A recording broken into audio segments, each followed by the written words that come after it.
Welcome back, everyone, to today's deep dive. We are looking into this incredible, honestly, kind of mind-blowing slide presentation today. Yeah, it's a really intense one. Right. It's titled Hidden Minds, Redefining and Measuring Consciousness in the Comatose Brain. That's our slide 1, setting the stage. And to kick things off, I want to jump right into slide 2 and share a story with you. Oh, the Maria case. Yeah, this one is, it really sticks with you. It really does. So, Maria Mazurkovich, she was 30 years old, and she suffered a ruptured blood vessel in her brain.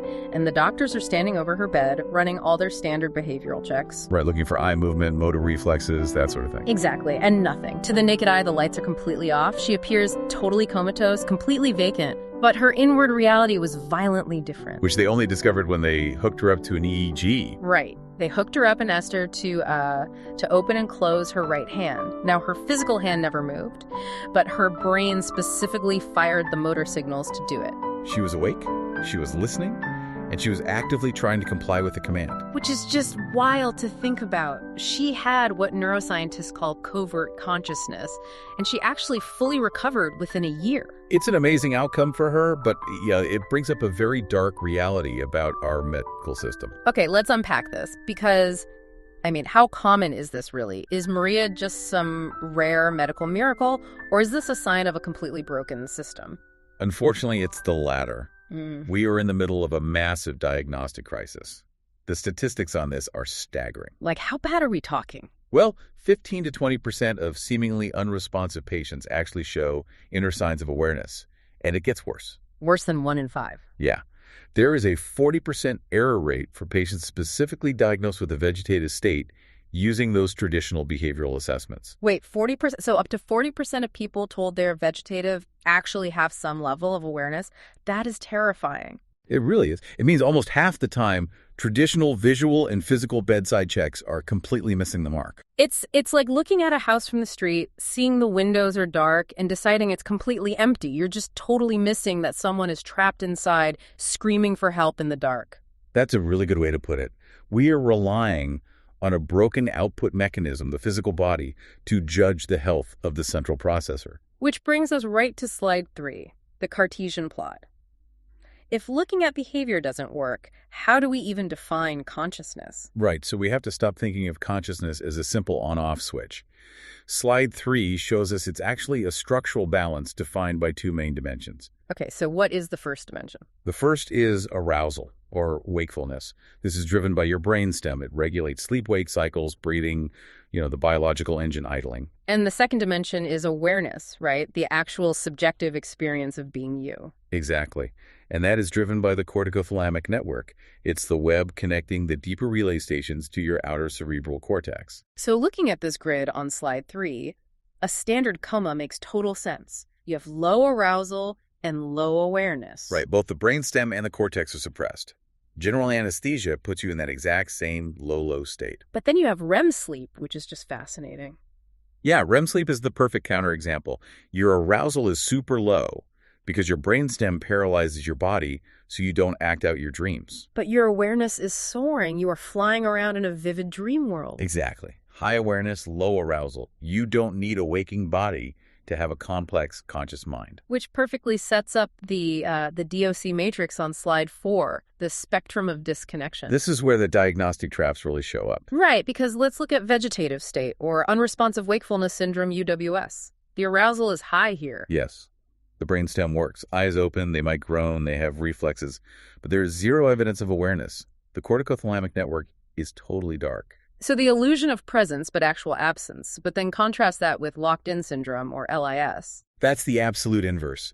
The patient is fully, completely aware. But their motor pathways are severed. They can maybe just blink or move their eyes vertically, but they are fully conscious inside. And this is exactly where that 40% misdiagnosis rate happens. Doctors see a still body and assume it's UWS, when the person might actually be locked in. Man, that is bleak. But here's where it gets really interesting. Moving to slide 5. Yes, the 2006 fMRI breakthrough. This changed everything. It's like something out of a sci-fi movie.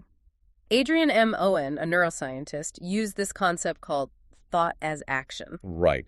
He took a young woman, presumed to be vegetative, put her in an fMRI scanner, and asked her to do mental imagery tasks. Because fMRI measures blood flow, right? So he's tracking where the blood goes in her brain when she thinks. Exactly. And the tasks he chose were brilliant. First, he asked her to imagine playing tennis. Which is such a specific thing to visualize. It is, and it specifically lights up the supplementary motor area of the brain, which handles complex motor planning. Okay, so that's one clear signal. What was the second? He asked her to imagine walking through her house, room by room. That activates an entirely different area called the parahippocampal gyrus, which does spatial navigation. Wow. So it's like finding a secret, invisible radio frequency. Her microphone is broken. She can't speak or move, but he can see these massive spikes in blood flow. Yes, her brain was firing exactly like a healthy, conscious person's brain would. And then psychologist Martin Monti comes along and weaponizes this clinically.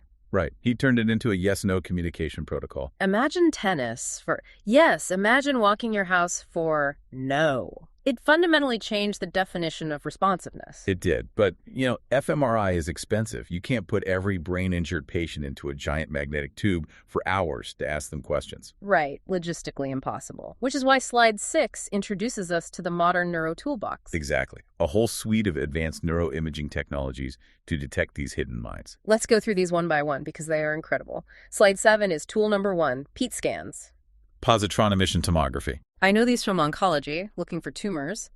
But what is a PT scan actually looking for in a comatose brain? It maps metabolic function. Specifically, it looks at how much glucose the brain is consuming. Consciousness is an incredible energy hog. So it's basically checking the brain's power grid. And I'm guessing vegetative patients show a huge power drop. A massive power drop. Yeah. Up to 40% below normal metabolism. The brain is just trying to survive. But recovery isn't just about plugging the brain back in and generic power returning, is it? No, and that's the key. Recovery requires specific restoration of connectivity in the frontoparietal areas and those corticothalamic networks we talked about. So it's about rebuilding specific hubs, not just flooding the whole house with electricity. Exactly. It's targeted metabolic recovery. Got it. Okay, moving to tool number 2 on slide 8, EEG. And this concept of the sound of surprise. This is a passive paradigm, which is great because the patient doesn't have to do any work. You just put an EEG net on their head. Right, to read the electrical chatter. And the slide says they play a rapid series of identical sounds like bip, bip, bip. Yes, and then suddenly they drop in a deviant pitch. A bop, basically. Oh, bip, bip. And what happens in the brain? We look for a neurological echo. Even if you are unconscious, your brain is a prediction machine. It expects the next bip. So when the bop hits, it freaks out a little bit. Essentially, yes. It generates an electrical supplies map. Yeah. The brain recognizes the pattern broke. And the slide mentions predicting awakening with this. They tested patients when their bodies were therapeutically cooled on day 1 and then rewarmed on day 2. Right. Hypothermia protects the brain after severe trauma. And the patients who ultimately woke up were the ones whose brains got better at discriminating those sounds between the first and second day. While they were practically frozen, their brains were quietly rebuilding their internal scaffolding. That is amazing. It really is a profound window into healing. So that's the electrical side. But slide 9 brings up tool number 3, DTI, which looks at the physical structure. Right. Diffusion tensor imaging. Because conventional MRIs are kind of flawed here, right? They just show big stuff like bleeding or swelling. Exactly. A regular MRI misses the microscopic disconnections. You might have healthy brain lobes, but the microscopic wiring between them is destroyed. And DTI maps those wires. The slide calls them the microscopic white matter tracks. Think of them as the structural superhighways of the brain. So DTI highlights the thalamic switchboard. We've talked about the cortex being the city for high-level thought. The thalamus is the other city. The thalamus is the relay station. Almost all sensory data routes through it. Covert consciousness often happens when trauma physically severs the highways connecting the thalamus to the cortex. Wow. So the cortex works, but it's physically isolated. The sensory data just can't reach it. Exactly. And DTI is so powerful it can classify a vegetative state versus a minimally conscious state with 95% accuracy. 95%. That's incredible. And it predicts long-term recovery over a year. It's an essential tool. Okay. Tool number 4 on slide 10. TMS EEG, or what the slide calls brain sonar. This is probably my favorite analogy. A watermelon analogy, right? Yeah. It's like tapping a watermelon to see if it's ripe. You don't just stare at it, you tap it and listen to the acoustic echo inside. That is precisely what TMS EEG does, but with the brain. You deliver a magnetic pulse to the cortex. And the EEG records the electrical echo rippling outward. Right. And from that, we calculate the PCI score, the perturbational complexity index. Okay, so if the brain is unconscious, it's like tapping a frozen pond. You just get a deadened thud, right? A short echo. Yes. The PCI score is below 0.31. But if the brain is conscious, those networks are fluid and connected. So the magnetic pulse creates this widespread complex cascade across the whole cortex. Exactly. And the PCI score jumps above 0.51. And the bedside advantage here is huge. No scanner, no need for the patient to understand language or imagine tennis. You just ping the brain and listen. It gives you raw, objective data about their capacity for consciousness. Which brings us to the actual architecture of all this on slide 11. The network tug-of-war. If we connect this to the bigger picture, consciousness relies on two main architectural systems. Right, we've got the default mode network, the DMN, for internal awareness, your sense of self. And the executive control network, the ECN, for external awareness, processing the world around you. And in a healthy brain, they do this anti-correlated dance, a spontaneous tug-of-war. When one is active, the other is quiet. Exactly. Losing that switching pattern is the primary signature of disordered consciousness. But slide 12 shows something totally counterintuitive, paradoxical hyperconnectivity. Yes. People think a vegetative state is just a quiet, flatlined brain. Right, like the volume is turned all the way down. But it's actually a limbic short circuit. The DMN disconnects, but subcortical limbic systems, the emotional centers, actually get hyperconnected. So they have increased localized electrical storms. The brain is buzzing, but it lacks structural harmony. Exactly. It's an architectural failure, not a volume drop. The orchestra is playing, but there's no conductor. Okay, so what does this all mean for the listener? We've gone through all these slides separately, but slide 13 connects all the dots to fix that terrifying 40% misdiagnosis rate. It does. It gives us the 4-step gold standard protocol. Step 1, clinical baseline. Do the bedside check to see what physical limits exist. Right. Then step 2, structural check. Use DTI to see if physical recovery is even possible or if the thalamus is totally severed. Step 3, complexity check. Bring in the TMS EEG brain sonar, check the PCI score for raw consciousness. And finally, step 4, covert awareness. Use the active fMRI thought as action to try and establish actual communication. That sequence completely bypasses paralyzed bodies and fluctuating attention spans. It's brilliant. It is. And slide 14 hits on the ethical imperative of all this. I love the mandate on this slide. We can no longer assume silence is emptiness. The ethical weight here is immense. The research on slide 15 from Klassen, Savara, and DiPeri proves this. Right, because detecting covert consciousness completely alters personhood. It changes autonomy. It changes end-of-life decisions. You aren't treating a shell anymore. You're treating a trapped human being. And that leads to this incredibly exciting future with the Curing Coma campaign. They are integrating these biological signals with machine learning. Yes, building advanced brain-computer interfaces, or BCIs. The medical community has a mandate now. Not just to find the hidden mind, but to actually build the technology to let them speak. It's an incredible journey from the illusion of a coma to mapping these internal realities. It really is a new frontier in medicine.